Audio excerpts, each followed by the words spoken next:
ચાલો વિદ્યાર્થી મિત્રો, તમે બધાએ કેમેસ્ટ્રી અને ફિઝિક્સની ટેસ્ટ ખૂબ જ સારી રીતે આપી.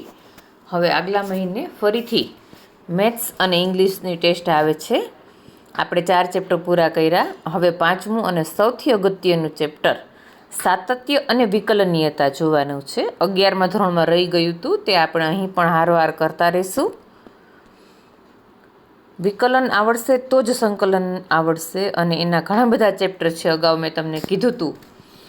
તો અહીં આપણે સાતત્ય અને વિકલનીયતા જોવા માટે સૌથી પહેલાં વિધેયની સાતત્યતા કોને કહેવાય, આ વસ્તુ આપણે અહીં જોવાની છે.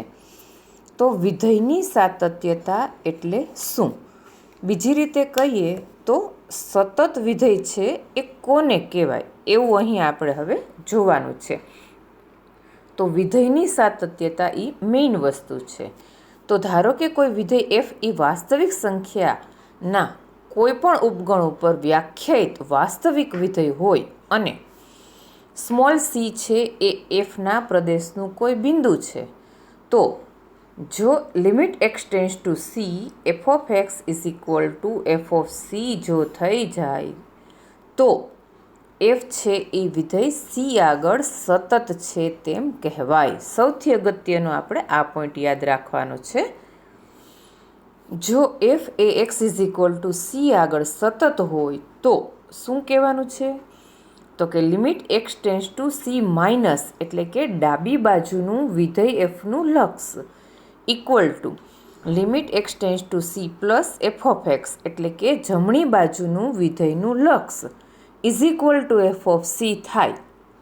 બીજી રીતે કહીએ તો વિધેયનું ડાબી બાજુનું લક્ષ અને વિધેયનું જમણી બાજુનું લક્ષ અને વિધેયનું એફનું x is equal to c આગળનું લક્ષ, જો 3 વિધેય સમાન હોય તો વિધેય એફ છે એ સતત વિધેય કહેવાશે. હવે અહીં આપણે જો એફ છે એ સી આગળ સતત ન હોય તો અસતત છે તેમ કહેવાશે, અને વિધેય એફનો પ્રદેશ એકાંકી ગણ હોય તો એફ છે એ સતત વિધેય છે તેમ આપણે કહેશું. સતત વિધેય આલેખ દ્વારા એકદમ સરળતાથી સમજી શકાય.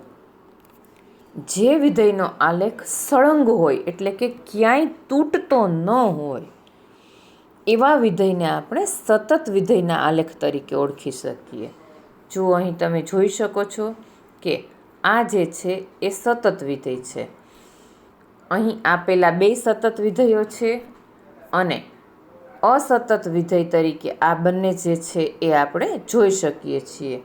તો અહીં જોઈએ તો આ ત્રુટક દેખાય છે, અહીં ફરીથી આ 2 ગ્રાફ તૂટેલા, અને આ છે એ સતત એટલે સળંગ વિધેય છે એમ આપણે કહેવાય. તો સતત વિધેય ગ્રાફમાં સમજવું એકદમ સહેલું છે.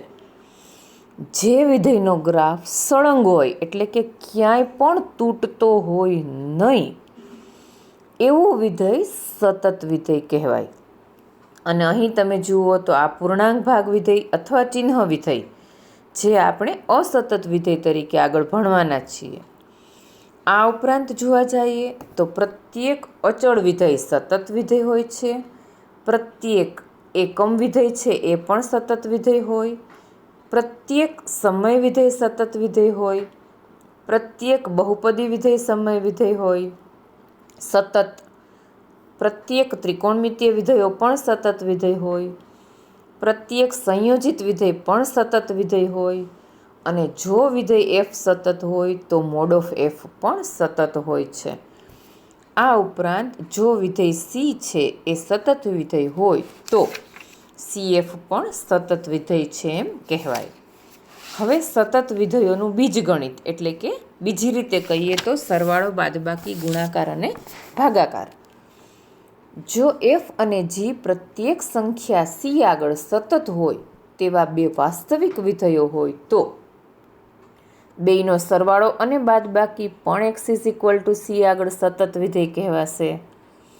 એવી જ રીતે બેયનો ગુણાકાર પણ x is equal to C આગળ સતત વિધેય કહેવાય, અને બંને વિધેયનો ભાગાકાર પણ x is equal to C આગળ સતત છે તેમ કહેવાય.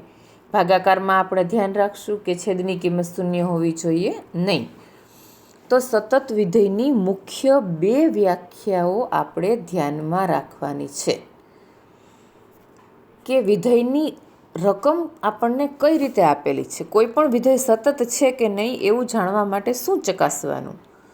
તો જો આપણને જે તે બિંદુમાં ડાબી બાજુ અને જમણી બાજુની કિંમતો આપેલી હોય તો પહેલું એટલે કે limit x tends two C F of x is equal two limit x tends two C plus F of x is equal to f of C એવું આપણે ચેક કરવું પડે. અને જો તમને ડાબી બાજુ અને જમણી બાજુમાં વિધેયની કિંમત આપેલી ન હોય તો limit x tends two C F of x is equal to f of C આ આપણે ચેક કરવું પડે. જો આ રીતે બની જાય તો વિધેય F x is equal to C આગળ સતત વિધેય છે તેમ કહેવાશે. તો હવે આપણે કોઈ પણ વિધેય સતત વિધેય છે કે નહીં જે તે બિંદુ આગળ, અહીં x is equal to C આગળની વાત કરી છે એવું હવેથી આપણે ચેક કરવાનું છે. તો કોઈ પણ વિધેય સતત છે કે નહીં એ બે સમજવા માટે આ બે બાબતો ખાસ ધ્યાનમાં રાખવાની અને 5-5 વખત લખીને તૈયાર કરવાની છે. તો હવે આપણે સ્વાધ્યાય 5.1ના આ વ્યાખ્યાને આધારિત દાખલાઓ જોઈશું. હવે આપણે જો દાખલાઓ જોઈએ તો પહેલા દાખલામાં આપણને એવું કીધું છે કે સાબિત કરો કે આપેલું વિધેય જે છે F of x is equal two 5x - 3 A x is equal two 0, x is equal to -3 અને એક્સ ઇઝ ઇક્વલ ટુ 5 આગળ સતત વિધેય છે. તો અહીં આપણે જોઈ શકીએ છીએ કે ચોક્કસ રીતે જે તે બિંદુઓ જ આપણને આપેલા છે. તો સૌ પ્રથમ આપણે એક્સ ઇઝ ઇક્વલ ટુ 0 આગળની ચર્ચા કરીએ. આપણી આગળની વ્યાખ્યા ધ્યાનમાં રાખવાની છે. એટલે કે એનો અર્થ એવો થશે કે એક્સ ઇઝ ઇક્વલ ટુ 0 આગળ ચેક કરવા limit x tends two 0 F of x. F of x કયું વિધેય છે એ લખ્યું એટલે કે 5x - 3. હવે અહીં લિમિટ એક્સ ટેન્સ ટુ 0 એમ બોલાય. આનો અર્થ એવો કે એક્સની કિંમત 0ની નજીક તરફ જાય છે પણ આપણે એની કિંમત જ 0 તરીકે લખશું. તો 5 × 0 - 3 ઇઝ ઇક્વલ ટુ 0 - 3 એટલે કે -3. તો આ કિંમત આપણને મળી -3. હવે એફ ઓફ 0 વિધેયમાં જ ડાયરેક્ટ આપણે કિંમત મૂકી દઈએ તો -3. તો આપણે શું બતાવ્યું કે limit x tends two 0 F of x is equal to -3 અને F of 0 is equal to -3. તો આપણી વ્યાખ્યા હતી કે limit x tends two C F of x is equal to f of C થઈ જાય એટલે કે F of x is equal to f of 0 થઈ જાય. તો એનો અર્થ એવો કે એફ છે એ એક્સ ઇઝ ઇક્વલ ટુ 0 આગળ સતત વિધેય છે તેમ કહેવાશે. હવે આ જ રીતે આપણે બીજું જોવાનું છે કે એક્સ ઇઝ ઇક્વલ ટુ -3 આગળ. તો આ ફરીથી અહીંયા આપણે આપેલો વિધેય એફ ઓફ એક્સ જોઈએ છીએ એટલે કે એક્સની કિંમત -3 એફ ઓફ એક્સ. આ જે કિંમત છે એક્સ ઇઝ ઇક્વલ ટુ જે કિંમત લખશું એના માટે 3 માટે આપણે લિમિટ એક્સ ટેન્સ ટુ 3 તરીકે 5x - 3 એટલે કે એક્સ 5 × 3 - 3 +3 છે અહીં +3. 15માંથી 3 બાદ કરીએ એટલે 12 અને એફ ઓફ 3ની કિંમત પણ 15માંથી 3 બાદ કરીએ તો 12. તો ફરીથી અહીં વિધેયની વ્યાખ્યા મુજબ limit x tends to 3 f of x is equal to f of 3 મળી જાય છે. એનો અર્થ એવો કે આપેલું વિધેય એક્સ ઇઝ ઇક્વલ ટુ 3 આગળ સતત વિધેય છે. અને હવે એક્સ ઇઝ ઇક્વલ ટુ 5 આગળ આપણે ચેક કરવાનું છે. X tends two 5 F of x 5x - 3 એક્સની જગ્યાએ 5 લખીએ તો 25માંથી 3 બાદ કરીએ એટલે કે 22 આવે છે. અને એફ ઓફ 5ની કિંમત પણ આપણને 22 જોવા મળે છે. આનો અર્થ એવો કે limit x tends two 5 F of x is equal to f of 5 મળે છે. તો આપેલું વિધેય છે એ એક્સ ઇઝ ઇક્વલ ટુ 5 આગળ સતત વિધેય છે તેમ કહેવાશે.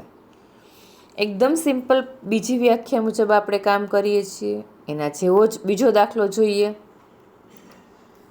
F of x is equal to 2x² - 1નું એક્સ ઇઝ ઇક્વલ ટુ 3 આગળ સાતત્ય ચકાસવાનું છે. તો limit x tends to 3 f of x, એક્સની જગ્યાએ આપેલું વિધેય લખી અને એક્સની જગ્યાએ 3 લખીએ તો 2 × 3² - 1 એટલે કે 9 દુ 18માંથી 1 બાદ કરીએ તો 17, અને અહીં એફ ઓફ 3 લખીએ તો પણ 17 જોવા મળે છે. આનો અર્થ એવો કે limit x tends to 3 f of x is equal to f of 3. It means કે આપેલું વિધેય એફ છે એ એક્સ ઇઝ ઇક્વલ ટુ 3 આગળ સતત વિધેય છે એવું અહીં આપણે કહી શકીએ. તો આ જ રીતે સતત વિધેયના બીજા દાખલાઓ પણ આપણે જોઈશું.